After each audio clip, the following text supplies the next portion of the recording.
נוקה, למה מגיע לנו להשתתף בסרט? מה זאת אומרת למה מגיע לנו? אני צריכה להיות בסרט. את רוצה להיות בסרט חתונה שלי איתה כשאני בכלל? כי אני רוצה שהפוקוס יהיה עליי. לרקוד? לשיר? אני שכרתי את הציוד. תכלס לא באמת רוצה להצטלם, לא חובבת מצלמות גדולה. כי אני חתיך.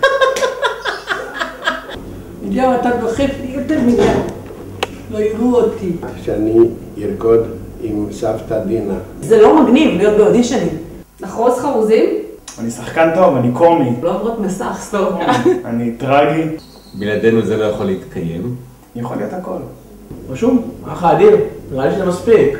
איתי ושני ואליאז מאפריקה, נראה לי שהגיע הזמן, נראה לי שאני ראוי. אנחנו לא מתקדמים לשום מקום, ברק תגיד משהו. ואודישנים? זה מה זה פוסק? סליחה, זה אודישנים פה למאסטר שף? בחור רציני, אני חי את החלום. כי זה המתנה שלנו, לא? אנחנו, התפקיד שלנו זה לשמור שיהיה אנרגיה כל המסיבה.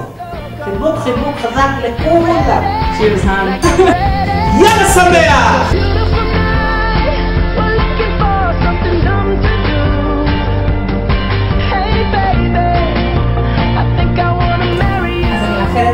לזוג המדהים הזה המון מזל טוב. אנחנו מאחלים לכם שיהיה לכם מלא ילדים. מאחלים לכם רק טוב. הרבה נחת. הרבה מזל והרבה אושר. המון מזל טוב. I'll go get a ring, let the choir bells sing like ooh. So what you wanna do? Let's just run.